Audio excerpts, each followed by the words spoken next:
한국은 철없는 아이들이나 속아 넘어가는 짝퉁 선진국일 뿐이야.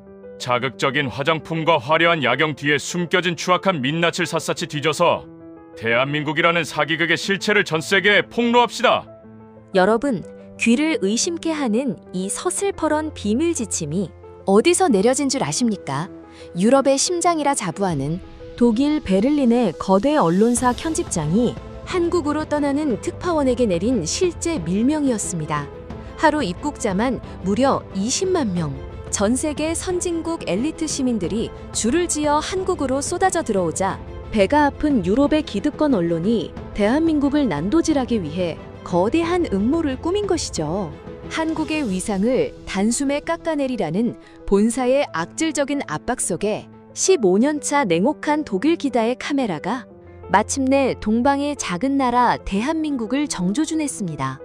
하지만 그들이 짜놓은 정교한 덫은 인천공항에 첫 발을 내딛는 그 순간부터 형체도 없이 산산조각이 나기 시작하는데요. 본사의 귀국 명령마저 온몸으로 거부한 채 평생 냉철했던 독일 기자가 명동과 서울 한복판에서 마침내 뜨거운 눈물을 쏟아내며 내가 완전히 속았다. 한국은 진짜 위대한 선진국이다 라며 참회하고야 마니라. 그 충격적인 실화, 오만한 유럽 언론의 콧대를 단숨에 꺾어버린 대한민국의 위대한 저력이 지금 공개됩니다. 저는 마르쿠스 베버입니다. 베를린에 본사를 둔 유럽에서 세 손가락 안에 드는 거대 언론사의 15년차 베테랑 특파원이자 기자가 바로 제 본습입니다. 중동의 피비린내 나는 분쟁 지역을 누볐고 전 유럽을 뒤흔든 난민 사태의 한복판에서도 눈 하나 깜짝하지 않고 냉철하게 셔터를 눌렀던 저였습니다. 기자란 모름지기 차가운 이성으로 무장해야 하며 어떤 순간에도 객관적인 관찰자로 남아야 한다고 굳게 믿으며 살아왔습니다. 그런 저에게 대한민국 서울이라는 도시는 그저 스쳐 지나가는 수많은 취재지 중 하나일 뿐이었습니다. 더욱이 이번 취재는 시작부터 순수한 목적이 아니었습니다. 제 메일함에 꽂힌 본사 편집장의 비밀 지침은 지독하리만치 악의적이고 자극적인 단어들로 가득 차 있었습니다. 전 세계가 K-팝과 K-드라마에 열광하는 현상의 이면을 파헤쳐라. 그 화려한 조명 뒤에 숨겨진 추악하고 어두운 민낯을 샅샅이 드러내라는 것이 본사의 명확한 각본이었습니다. 그들이 원하는 그림은 뻔했습니다. 문화적 환상에 빠져 한국을 맹목적으로 추종하는 어리석은 외국인들의 시태, 그리고 겉만 번지르르 할 뿐 내부로부터 골마 터지고 있는 경쟁사회의 비극을 자극적으로 엮어내는 것이었습니다. 저는 굳은 표정으로 카메라맨과 함께 서울행 비행기에 몸을 싣습니다. 11시간의 긴 비행 동안 제 머릿속은 오직 본사가 만족할 만한 폭로성 기사를 어떻게 구성할 것인가에 대한 계산으로 가득합니다. 하지만 비행기가 인천국제공항 활주로에 부드럽게 미끄러져 내려앉고 제가 입국장 문을 열고 한 걸음을 내딛는 그 짧은 순간, 제가 세워둔 정교한 계획과 선입견은 거대한 헤일 앞의 모래성처럼 힘없이 무너지기 시작합니다. 눈앞에 펼쳐진 광경은 제 상상을 초월합니다. 화요일 오전이라는 지극히 평범한 시간임에도 불구하고 입국장은 말 그대로 인산인해를 이루며 터져나가기 일보 직전입니다. 끝이 보이지 않는 거대한 줄이 사방으로 뻗어 있고 그 속에는 금발의 유럽인부터 정장을 입은 아메리카의 비즈니스맨, 히잡을 쓴 중동의 가족들까지 전 세계의 모든 인종이 한자리에 모여있는 것만 같습니다. 대한민국 공항이 완전히 감당불능 상태에 빠진 듯한 이 비현실적인 열기에 숨이 턱 막혀옵니다. 급히 카메라를 켜고 뷰파인더 너머로 사람들의 얼굴을 담기 시작합니다. 본사의 각본대로라면 이들은 그저 연예인을 보러 온 철없는 청소년들이어야 마땅합니다. 하지만 제 카메라에 포착된 이들의 가방은 단기 관광객의 가벼운 배낭이 아닙니다. 사람들의 몸집만한 거대한 캐리어가 서너 개씩 쌓여 있고 이민 가방이라도 되는 듯 두꺼운 테이프로 칭칭 감긴 수화물들이 수두룩합니다. 직업적인 직감이 격렬하게 요동치기 시작합니다. 이건 단순한 관광붐이 아닙니다. 무언가 거대하고 이상한 현상이 이 공항 내부에서 벌어지고 있는 것이 분명합니다. 들려드는 인파를 헤치며 다급하게 주변 사람들에게 마이크를 내밀어 봅니다. 프랑스 파리에서 왔다는 20대 여성은 당당한 목소리로 단순 여행이 아니라 1년 과정의 어학연수를 위해 왔다고 답합니다. 뒤이어 만난 미국인 중년 부부는 자녀의 교환학생 프로그램에 맞춰 자신들도 장기 체류를 신청해 들어오는 길이라며 환하게 웃어 보입니다. 호주에서 왔다는 남성은 아예 한국에 지사를 설립하고 장기 거주를 시작하기 위해 이삿짐을 싸 들고 왔다고 말합니다. 10명에게 물으면 8명, 9명이 모두 단기 관광이 아닌 장기 체류자들입니다. K-팝 콘서트를 보러 왔다거나 드라마 촬영지를 돌러 왔다는 대답은 눈을 씻고 찾아봐도 없습니다. 머릿속이 극심하게 혼란스러워집니다. 서구 언론들이 그토록 깎아내리던 동방의 작은 나라에 왜 전 세계 선진국의 엘리트 시민들이 자신의 삶의 터전을 통째로 옮겨오고 있는 것일까요? 기나긴 기다림 끝에 제 차례가 되어 입국 심사대 앞에 섭니다. 피곤한 기색이 역력하지만 눈빛만큼은 더없이 선명하고 친절한 심사관에게 슬쩍 질문을 던져봅니다. 요즘 공항이 항상 이렇게 마비될 정도로 붐비냐고 말입니다. 심사관은 엷은 미소를 지으며 요즘은 하루 입국자가 20만 명을 돌파하는 날이 부지기수라며 특히 전 세계 대사관에서 장기 체류 비자 신청이 작년 대비 무려 3배 이상 폭증해 공항 직원들도 연일 밤을 새우며 비상근무를 서고 있다고 답하더군요. 3배라는 숫자가 제 귀를 때리는 순간 온몸에 소름이 돋아납니다. 본사 편집장이 말했던 철없는 아이들의 일시적인 유행이라는 가설은 완벽한 거짓이었습니다. 이 수많은 선진국 시민들은 지금 한국이라는 나라에 일시적으로 놀러 온 것이 아니라 아예 이곳에 머물며 살아가기 위해 처절한 비자 전쟁을 뚫고 들어온 겁니다. 공항 로비를 빠져나와 서울 시내로 향하는 리무진 버스에 몸을 싣는 순간에도 창밖으로 보이는 인천공항의 거대한 위용에서 눈을 뗄 수 없습니다. 깨끗하다 못해 빛이 나는 바닥, 일사불란하게 움직이는 안내 로봇들, 그리고 수많은 인파 속에서도 소란이나 무질서 하나 없이 완벽하게 작동하는 공항의 인프라가 저를 압도합니다.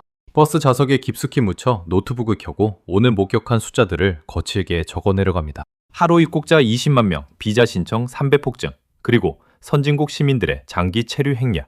본사가 원하는 한국의 어두운 민낯을 찾으려 했던 제 첫 번째 취재는 역사적이게도 대한민국의 압도적인 국격과 상상을 초월하는 K인프라의 위상을 확인하는 것으로 시작되고 만 겁니다. 버스가 영종대교를 건너 서울의 심장부를 향해 달릴 때 창문 너머로 서서히 모습을 드러내는 거대한 빌딩 숲과 질서정연하게 흐르는 차량의 행렬을 바라보며 가슴속 깊은 곳에서 정체 모를 긴장감과 함께 이 나라가 숨기고 있는 진짜 강력한 힘이 무엇인지 반드시 내 눈으로 확인하겠다는 묘한 오기가 솟구치기 시작합니다. 버스의 무거운 엔진음이 서울의 숨가쁜 소음 속으로 서서히 묻혀 들어갑니다. 차창 밖으로 스쳐 지나가는 빌딩 숲은 차갑고도 정교하지만 제 가슴속은 본사 편집장과의 날선 대화가 남긴 잔상으로 여전히 뜨겁게 들끓고 있습니다. 자극적이어야 해. 사람들이 당장 클릭할 만한 추악한 민낯을 찾아내란 말이야. 귓가를 때리던 그 냉혹한 음성이 환청처럼 맴돌며 저를 강하게 압박합니다. 15년 동안 전 세계를 누비며 날카로운 비판적 시선을 유지해왔던 저 마르쿠스 베버였기에 본사가 원하는 그림이 무엇인지 너무나도 잘 알고 있습니다. 하지만 인천공항을 밟는 순간 마주한 숫자로 증명된 대한민국의 압도적인 국격과 K인프라의 시체는 저로 하여금 펜끝을 망설이게 만듭니다. 본사의 잔인한 각본을 완성하기 위해서는 어떻게든 이 화려한 도시의 그늘진 구석을 찾아내야만 합니다. 저는 카메라맨의 어깨를 툭 치며 무거운 발걸음으로 서울의 가장 깊숙한 일상, 젊음과 욕망이 교차하는 지하철과 거리 한복판으로 카메라 렌즈를 들이밀기 시작합니다. 퇴근 시간의 서울 지하철은 그야말로 거대한 전쟁터와 다름없습니다. 쏟아져 들어오는 인파의 거센 압박 속에서 저와 카메라맨은 구석진 곳에 겨우 자리를 잡고 숨을 죽입니다. 사방을 가득 채운 무표정한 얼굴들, 저마다 스마트폰에 눈을 고정한 채 미동조차 하지 않는 청년들의 차가운 모습이 렌즈에 포착됩니다. 그럼 그렇지. 선진국이라는 외형 뒤에 숨겨진 철저한 개인주의와 삭막함이 바로 이거였어. 본사의 각본에 완벽히 부합하는 장면을 포착했다는 생각에 직업적인 잔인한 확신이 뇌리를 스칩니다. 바로 그 순간 전동차가 격하게 흔들리며 문이 열리고 지팡이를 짚은 노인 한 분이 위태로운 걸음으로 객차 안으로 들어섭니다. 좁은 공간 속에서 누구 하나 눈길을 주지 않는 듯한 그 숨막히는 정적의 찰나, 제 심장이 거세게 요동치기 시작합니다. 노인이 채 두 걸음을 떼기도 전에 주변에 앉아있던 3명의 청년이 마치 사전에 약속이라도 한 것처럼 동시다발적으로 자리에서 일어나는 겁니다. 서로 눈치를 보거나 망설이는 기색 따위는 눈을 씻고 찾아봐도 없습니다. 그들의 몸짓은 너무나도 자연스럽고 당연해서 마치 거대한 기계가 한치의 오차도 없이 맞물려 돌아가는 것처럼 완벽한 품격을 자아냅니다. 노인이 고맙다는 인사를 건네며 자리에 앉자 일어선 청년들은 아무런 유세도 없이 다시 담담하게 스마트폰으로 시선을 돌립니다. 렌즈를 바라보던 제 손끝이 미세하게 떨려옵니다. 유럽의 그 어떤 선진국에서도 이토록 지독한 만원 버스나 지하철에서 청년들이 이토록 신속하고 당연하게 노인을 예우하는 광경은 단 한 번도 보지 못했습니다. 머릿속으로 차가운 이성을 유지하려 애쓰지만 한국인의 몸에 배어있는 이 위대한 시민의식의 단면은 제 심장에 묵직한 돌덩이를 던집니다. 정신을 차릴 새도 없이 다음 역에서 거대한 배낭을 맨 외국인 여행객 한 명이 길을 잃은 표정으로 객차에 올라탑니다. 사방을 두리번거리며 낡은 지도를 쥐고 어쩔 줄 몰라 하는 그 청년의 모습은 이 거대 도시에서 철저히 소외된 이방인의 전형입니다. 그때 그의 곁에 서 있던 평범한 차림의 중년 여성이 청년에게 조심스럽게 다가갑니다. 서툰 영어 단어를 조합해가며 어디로 가느냐고 묻는 그녀의 얼굴에는 오지랖이 아닌 진심 어린 걱정과 배려가 가득 묻어납니다. 언어의 장벽에 부딪히자 그녀는 주저없이 자신의 스마트폰을 꺼내 번역기 앱을 켭니다. 주위의 소음 속에서도 포기하지 않고 무려 5분이 넘는 시간 동안 액션을 취해가며 청년에게 길을 설명하더군요. 마침내 전동차가 강남역에 멈춰서자 이 놀라운 중년 여성은 청년을 홀로 내보내지 않고 함께 내립니다. 제 발걸음도 자석에 이끌리듯 그들의 뒤를 쫓아 출구로 향합니다.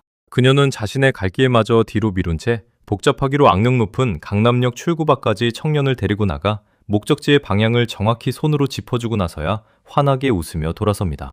그 거리를 이동하는 10여 분의 시간 동안 저는 단 한순간도 카메라를 켤 수 없었습니다. 렌즈 뒤에 숨어 이 장면을 뉴스 가치로 계산하려 했던 제 자신이 너무나도 부끄러워졌기 때문입니다. 옆에 있던 카메라맨이 기자님, 이건 본사가 원하는 자극적인 소재가 전혀 아닙니다. 라며 당황 섞인 목소리로 속삭이지만 제 입술은 굳게 다물어진 채 떨어지지 않습니다. 본사는 대한민국을 철저한 이기주의와 경쟁에 찌든 도시로 묘사하라 했지만 제가 목격한 현실은 모르는 이방인의 손을 따뜻하게 잡아주는 위대한 시민들의 품격 그 자체입니다. 어두워진 서울의 밤거리를 걸으며 호텔로 돌아가는 길, 제 노트에는 본사의 각본과는 정반대의 단어들이 거칠게 적혀 내려갑니다. 양보, 안내, 조건 없는 친절.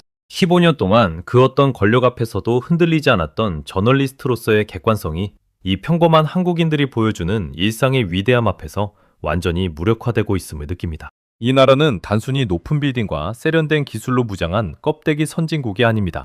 차가운 렌즈 너머로 차마 담아낼 수 없는 사람과 사람 사이의 끈끈한 온기와 타인을 향한 깊은 존중이 인프라라는 거대한 시스템의 신경망을 타고 흐르고 있는 진짜 선진국인 겁니다. 본사가 요구하는 자극적인 폭로와 제 눈앞에 펼쳐진 위대한 진실 사이에서 제 영혼은 걷잡을 수 없는 거대한 소용돌이 속으로 빠져들기 시작합니다. 그 무거운 노트를 가슴에 품은 채 다음날 아침 제가 향한 곳은 서울의 심장, 광화문 광장입니다. 마침 정부 정책에 반대하는 대규모 시위가 예정되어 있다는 소식을 접했기 때문이죠. 유럽에서, 특히 제 고향 독일에서 시위 현장이라는 곳은 그야말로 일촉즉발의 전쟁터나 다름없습니다. 성난 군중과 무장한 경찰이 팽팽하게 대치하고 사방에서 고성이 터져나오며 심할 때는 최루탄과 물대포, 깨진 유리창으로 아수라장이 되는 것이 제가 15년 동안 봐온 시위의 전형적인 공식입니다. 본사 편집장이 귀에 못이 박히도록 외쳐대던 한국의 혼란상과 분열을 카메라에 담아내기에 이보다 더 좋은 먹잇감은 없다는 잔인한 확신이 듭니다. 카메라맨의 눈빛 역시 팽팽한 긴장감으로 빛나기 시작하고 저희는 사방을 가득 메운 수천 명의 인파 속으로 거침없이 파고듭니다. 그런데 대형 플래카드가 휘날리고 거친 구호가 광장을 가득 메우는 그 한복판에서 제 상식을 완전히 뒤흔드는 기괴할 정도의 풍경이 펼쳐집니다. 수천 명의 성난 군중이 일제히 행진을 이어가는데 횡단보도의 신호등이 빨간불로 바뀌자마자 그 거대한 인파가 단 1초의 망설임도 없이 제자리에 딱 멈춰서는 겁니다. 달리는 차량들이 지나갈 수 있도록 스스로 길을 터주고 안내하는 이들의 손짓에 맞춰 자로잰 듯 질서를 유지하는 모습에 제 숨이 턱 막혀옵니다. 더 충격적인 것은 그 수많은 사람들이 썰물처럼 빠져나간 바닥입니다.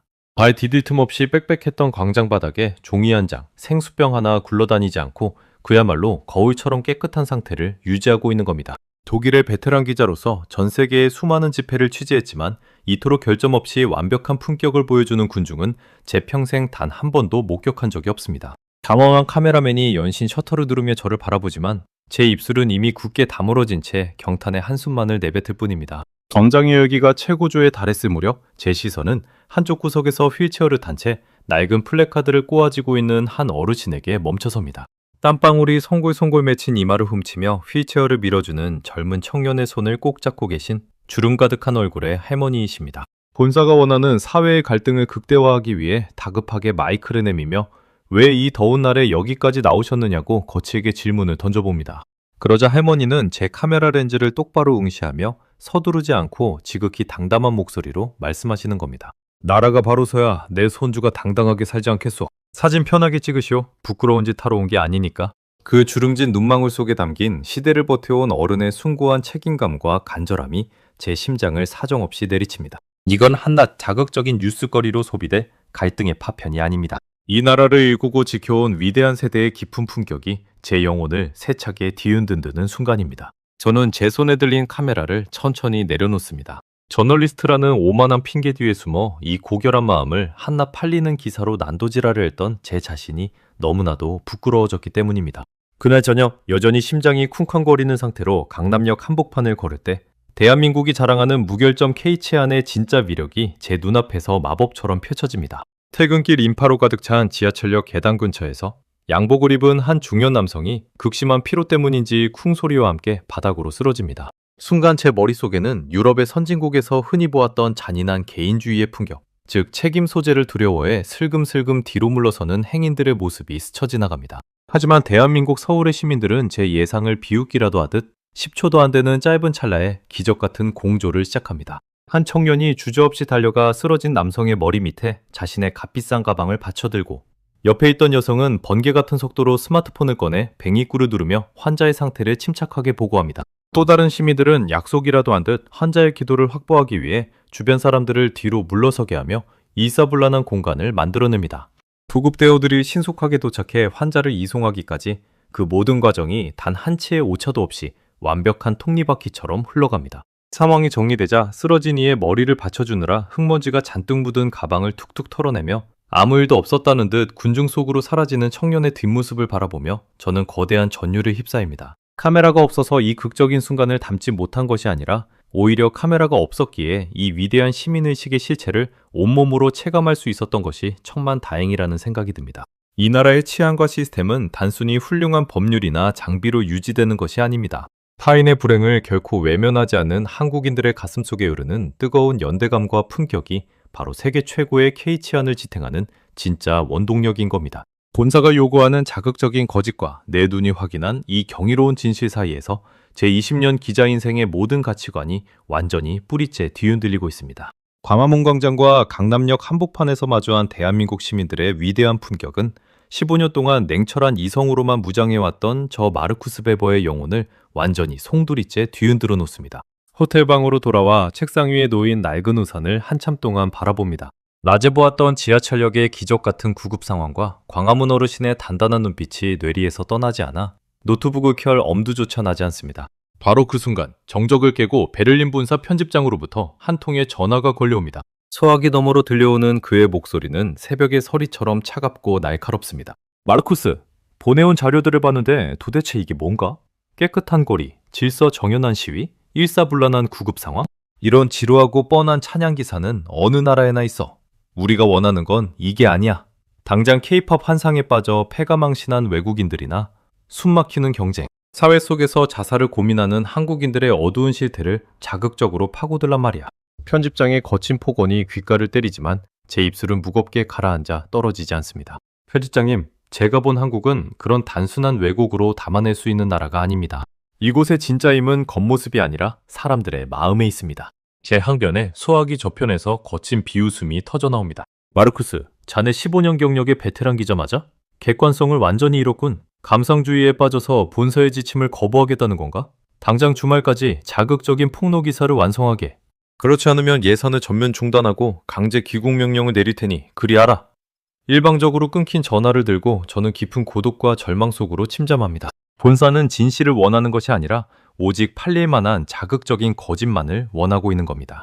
평생을 바쳐온 저널리스트의 양심과 저를 키워준 거대 조직의 압박 사이에서 제 영혼은 걷잡을 수 없는 거대한 균열을 일으키기 시작합니다. 극심한 스트레스와 정신적 피로 때문인지 그날 밤부터 온몸이 불덩이처럼 달아오르기 시작합니다. 지독한 독감이 찾아와 손가락 하나 까딱할 수 없을 정도로 몸이 무겁고 타국의 낯선 호텔방에서 홀로 마주한 어둠은 철저한 공포로 다가옵니다.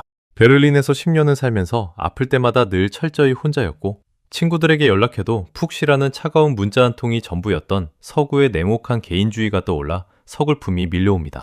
헐떡이는 숨을 몰아쉬며 일주일 전 호스텔에서 스치듯 만나 연락처를 주고받았던 한국인 지인에게 몸이 너무 좋지 않다는 짧은 메시지를 겨우 남기고 정신을 잃듯 쓰러집니다. 얼마나 시간이 흘렀을까요? 호텔방 문을 거칠게 두드리는 소리에 간신히 눈을 떠 문을 여자 눈앞에 믿기 힘든 광경이 펼쳐집니다.